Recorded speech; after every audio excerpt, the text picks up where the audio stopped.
Kenapa? Karena aku mau hidupku berubah. Aku nggak mau hidupku susah terus. Aku pengen berubah. Jadi kalau teman-teman, kenapa hidupku susah? Bismillahirrahmanirrahim. Alhamdulillahirabbil alamin. Allahumma sholli ala sayyidina Muhammad wa ala ali sayyidina Muhammad. Assalamualaikum warahmatullahi wabarakatuh. Halo teman-teman, apa kabar? Mudah-mudahan teman-teman selalu dalam lindungan Allah Subhanahu wa taala.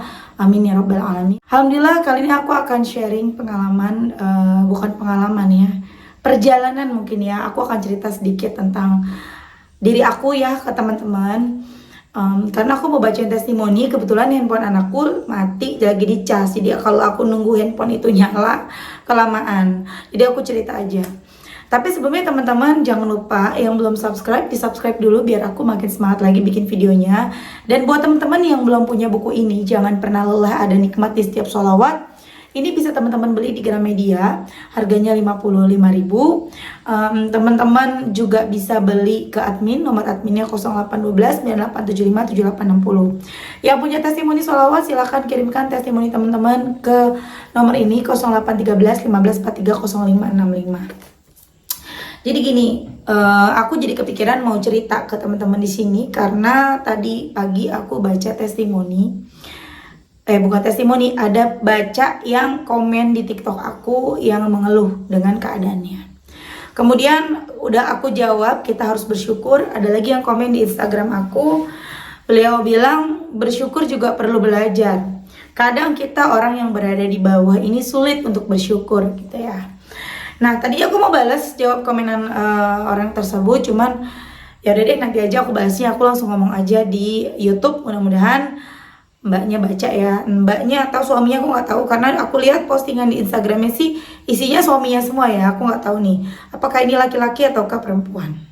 Jadi gini teman-teman, aku kalau ngomong ya, kan aku sering bilang bersyukur, deketin Allah, banyakin zikir, banyakin sholawat, banyakin istighfar, benerin sholat, gitu kan aku selalu bilang gitu ya. Kemudian aku juga selalu bilang jangan suka iri sama kehidupan orang, ikhlas, pasrah gitu. Aku bicara seperti itu bukan sekedar ngomong, karena aku menjalani semuanya teman-teman. Mungkin yang ngikutin aku dari awal tahu, hidup aku tidak serta-merta langsung enak.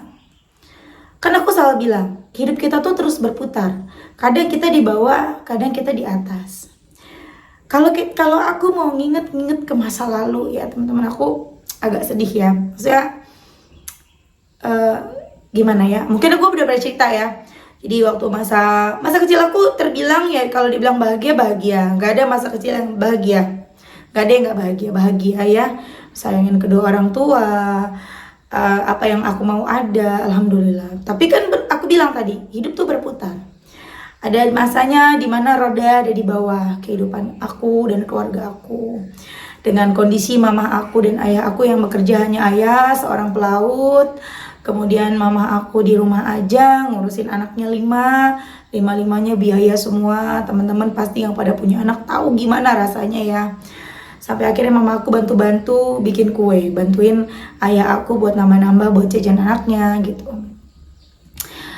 Kadang kalau dibilang aku bahagia teman-teman, alhamdulillah bahagia. Tapi aku tidak seperti yang lain juga, dimana anak-anak yang lain ya teman-teman aku kalau pulang sekolah itu bisa nongkrong, bisa main, bisa jalan. Di sana tuh di waktu aku SMA dulu, aku SMA-nya di SMA 173 Jakarta Utara, angkatan tahun 2022, lulusnya 2005. Teman-teman aku pulang sekolah bisa jalan ke Mangga 2, bisa main ke ITC gitu ya, bisa kemana aja, ke Senen kemana gitu. Aku nggak bisa. Pernah, tapi nggak sesering teman-teman aku. Aku jarang banget yang namanya bisa nonton dan lain-lain. Karena apa? Aku punya adik 4. Aku punya mama yang sibuk jualan kue. Jadi aku tuh pikiran aku tuh pengennya buru-buru pulang untuk bantuin mama aku. Pulang sekolah tuh aku nyuci, aku ngejemur, ngebantuin mama. Bahkan malamnya pun aku tuh begadang teman-teman. Jadi kalau dibilang hidup aku enak, kalau ada yang bilang Mbak Mel enak bisa ngomong begini-begini karena nggak ngerasain susah, enggak.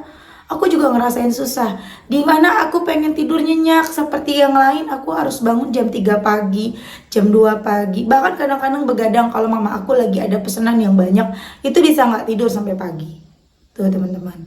Kemudian ya, alhamdulillah mama aku walaupun mungkin kalau dibilang secara ekonomi mungkin pas-pasan atau mungkin kurang, tapi maksain untuk anak-anaknya bisa kuliah.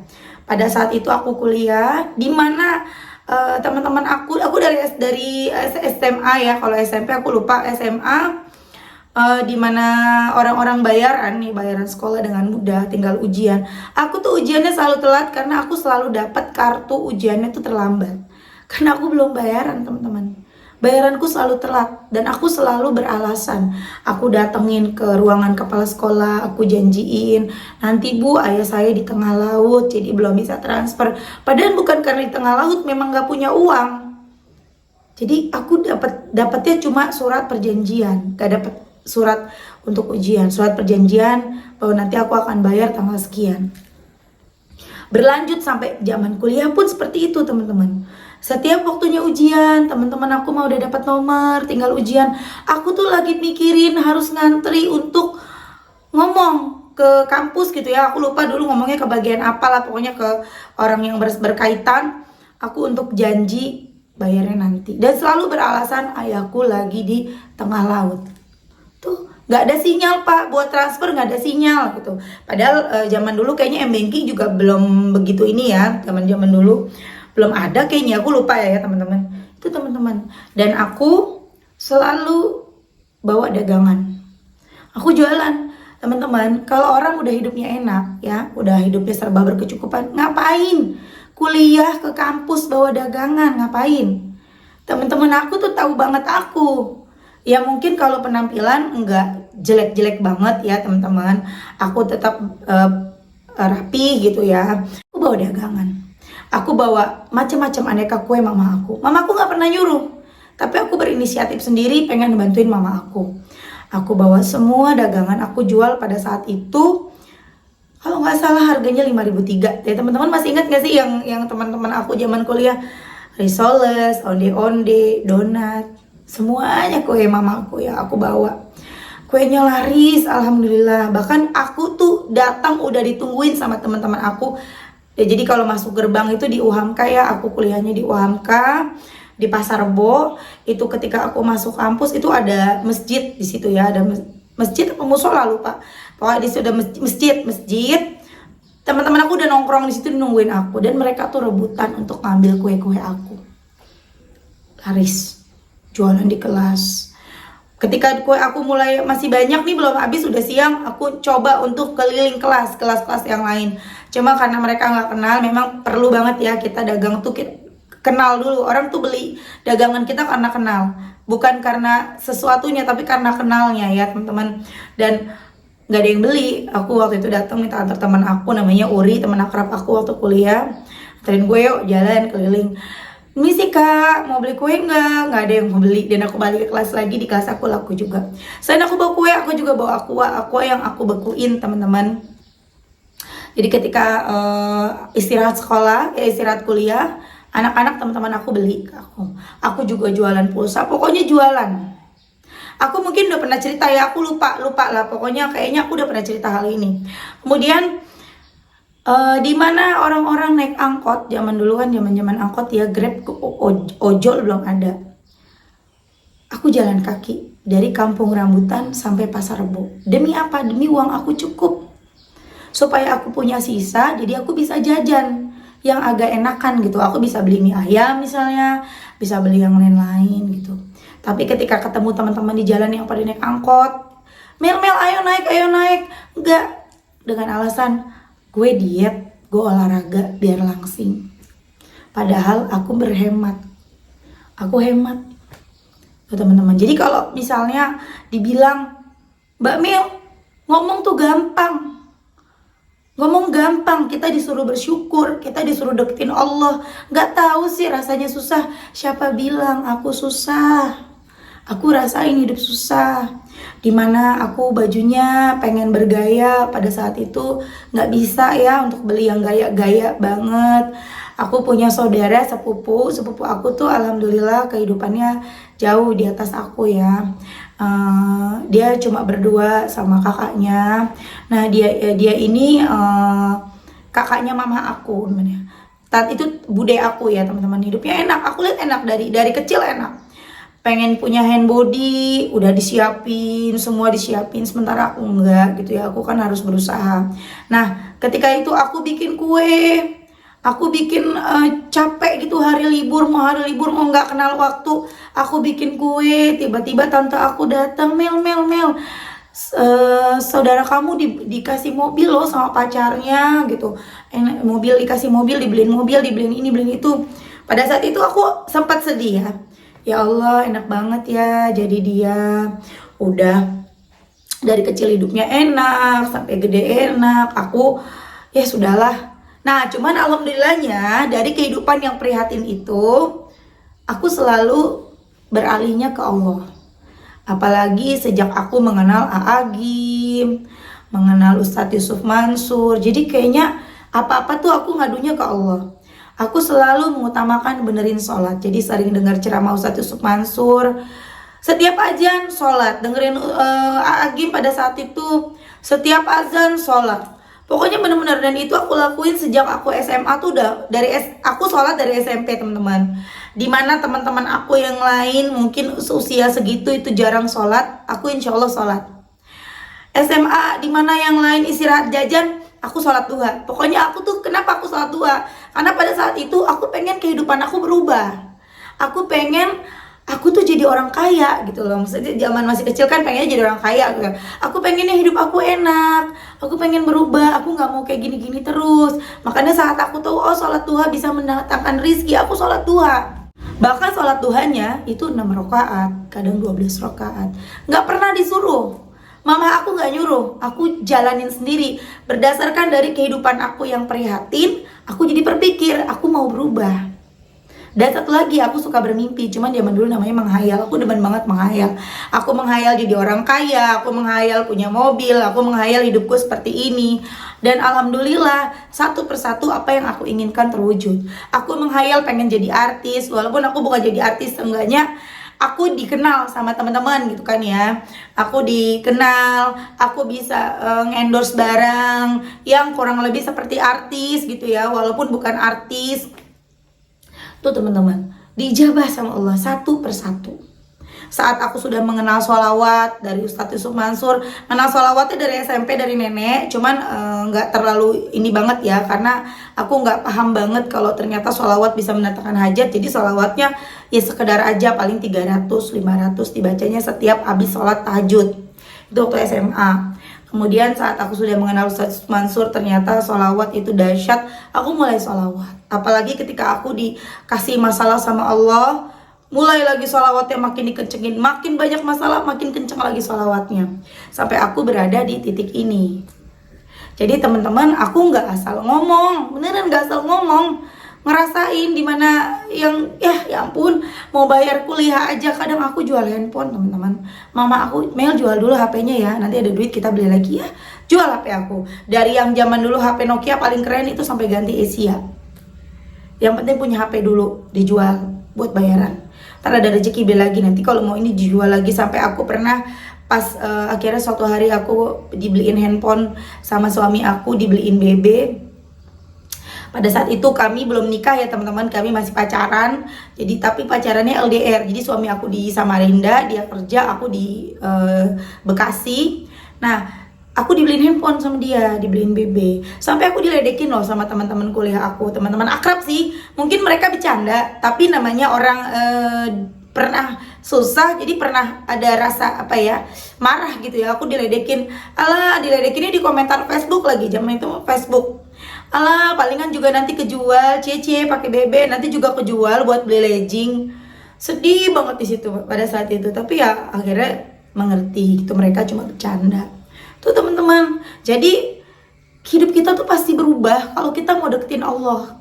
Buat kalian semua yang ada di bawah nih, misalnya lagi pada banyak utang, yang pengen makan ini aja susah, pengen makan ayam aja susah, pengen beli ini itu susah, beli mainan buat anak susah, sabar, deketin Allah. Sabar, memang gak langsung instan, kita gak langsung hari ini deketin Allah besok dapet, enggak. Aku juga berproses teman-teman, bertahun-tahun. Dari zaman aku kecil, dari SMP, SMA, kuliah, aku yang pengen bangunnya pagi, bangun subuh gak bisa karena aku tidurnya jam 11 malam, jam 12 malam, jam 2 udah bangun, jam 3 udah bangun. Bahkan kadang begadang. Bahkan aku sampai wisuda itu aku gak hadir teman-teman. Tapi memang waktu itu aku wisuda D2. Aku pertama kuliah D2 PGSD, baru setelah aku kerja aku lanjut S1 PGSD. Tapi sayang sampai skripsi aku berhenti. Kemudian aku pindah ke Kalimantan, aku nyusul suami aku ke Samarinda. Jadi aku nggak lanjut lagi tuh, mentok di skripsi. Dan pada saat aku wisuda D2, aku nggak datang. Kenapa? Karena nggak punya duit. Karena kan kalau wisuda pakai duit, bayar. Waktu itu kan ada bayar berapa aku lupa. Nggak punya duit, mamaku nggak ada duit. Jadi ya udah, dengan berbesar hati aku nggak ikut wisuda. Aku nggak ikut foto-foto sama teman-teman aku. Tuh teman-teman, jadi kita tuh mesti punya semangat. Kita mesti yakin, kita mesti deketin Allah. Kalau deketin Allah, kita gak bakalan sia-sia, semuanya gak akan sia-sia. Sabar, makanya kita mesti selalu bersyukur. Aku selalu bilang bersyukur, karena itu yang aku jalanin. Andai saat itu aku tidak bersyukur dengan keadaan aku terus mengeluh, menyalahkan Allah. Kenapa kehidupan sepupu aku bahagia, aku enggak? Kenapa teman-teman aku hidupnya enak, aku enggak? Mungkin aku enggak akan seperti sekarang ini teman-teman.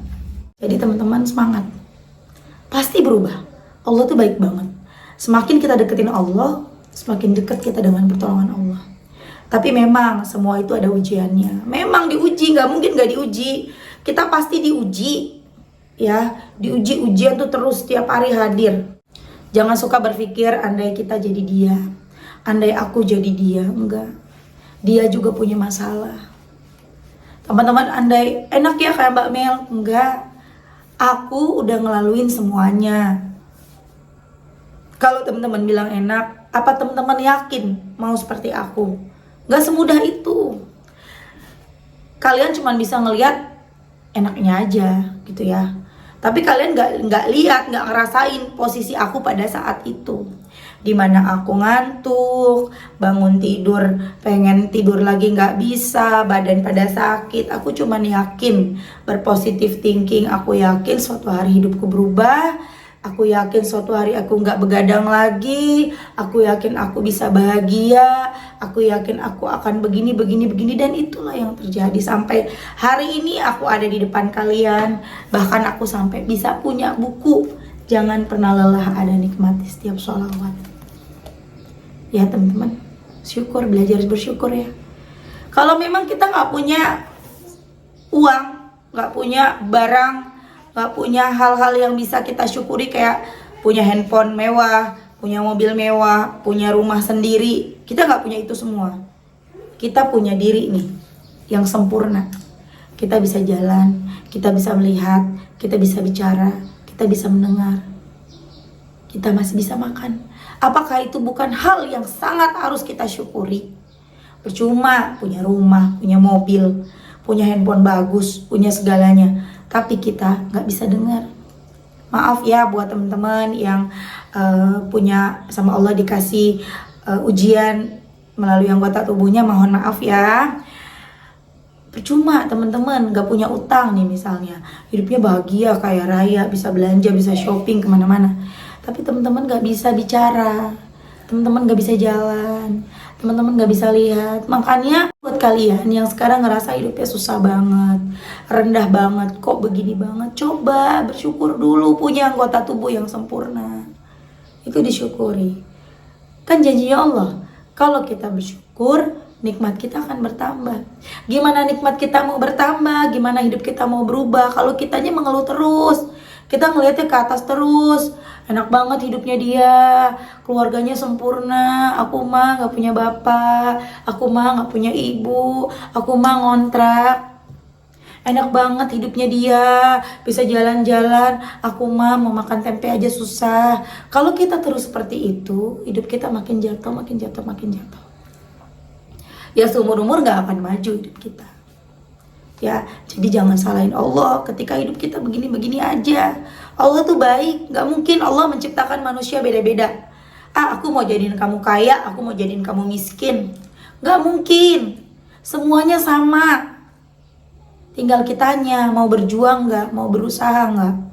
Setiap yang berjuang pasti akan menuai hasilnya. Dan aku inget banget pada saat itu, aku gak lepas dari baca surat Waqiah, gak lepas dari baca sholawat. Saat aku masih SMA, saat aku kuliah, usia aku masih 20 tahun, 19 tahun, 18 tahun, itu gak lepas baca Quran. Setelah mengenal Ustaz Yusuf Mansur, diajarin baca Yasin, Waqiah, Ar-Rahman, itu aku baca. Bahkan mungkin kalau teman aku nonton nih, teman kuliah aku namanya Linda, aku inget banget, gak tau deh Lindanya masih ingat apa enggak. Ketika waktunya aku mau pulang kuliah, itu kan udah asar tuh. Aku asar dulu, aku bela-belain sholat asar dulu, kemudian aku baca Waqiah dulu, daripada aku pulang di perjalanan. Nanti udah jalan capek, males kan buat sholat, buat ngaji. Aku selalu bawa Quran untuk baca Waqiah. Kenapa? Karena aku mau hidupku berubah. Aku gak mau hidupku susah terus, aku pengen berubah. Jadi kalau teman-teman, kenapa hidupku susah? Ayo, bisa berubah. Deketin Allah, nanti hidupnya berubah. Tapi mbak, aku males mbak. Ya udah, gak akan berubah. Ada lagi orang yang bilang, apaan sih ibadah kok pengen kaya, ibadah karena pengen ini. Ya terus mestinya gimana kalau kita pengen hidup kita berubah, pengen kaya, kerja? Yang ngasih rezeki siapa? Allah. Ya kita deketin Allah kan, perbanyak ibadah, berharap dengan kita memperbanyak ibadah, apa yang menjadi doa-doa kita sama Allah diijabah. Kita baik-baikin Allah, kita deketin Allah, ya enggak? Kayak kita nih pengen sama mama kita diizinin jalan misalnya ke acara ulang tahun, karena memang aku tuh paling nggak dibolehin datang ke acara ulang tahun waktu masih SMA sama mama aku ya. Misalnya pengen kita dibolehin datang ke acara ulang tahun teman kita. Supaya dibolehin gimana? Baik-baikin mama kita, aku baik-baikin mama aku bersih-bersih, aku nyapu, ngepel, beres-beres, ngapain aku lakuin. Supaya apa? Supaya mama aku lihat aku rajin, terus aku dibolehin, diizinin gitu loh. Ilustrasinya seperti itu. Deketin Allah. Biarin kalau misalnya kata orang, ih ibadahnya karena pengen dunia, biarin. Bodoh amat. Daripada kita males, kita mikir oh ibadah karena dunia, baca Yasin, baca Waqiah, baca sholawat karena pengen kaya, pengen dunia, pengen utang lunas. Salah tuh, nggak mau baca, terus utang kita makin numpuk. Kita ibadah biasa-biasa aja, akhirnya hidup kita susah terus bertahun-tahun susah, seumur hidup susah, akhirnya nyalain Allah, akhirnya nggak mau sholat. Itu bagaimana kalau kayak gitu? Iya nggak? Tapi dengan kita deketin Allah karena kita pengen dunia, pengen utang lunas, pengen masalah selesai, pengen hidup berubah, akhirnya hidup kita berubah. Kita jadi makin mengerti rasa syukur. Kita makin jadi rajin ibadah bukan karena hal-hal itu lagi. Ya kan, teman-teman yang udah ngejalanin riyadhah, udah rajin baca sholawat, baca Quran, pasti tahu rasanya gimana. Deket sama Allah itu indah. Ya teman-teman. Oke teman-teman, terima kasih udah nonton. Mudah-mudahan bermanfaat dan jadi motivasi buat teman-teman. Semangat, hidup kita itu bisa berubah seperti yang kita mau. Caranya deketin Allah. Assalamualaikum warahmatullahi wabarakatuh.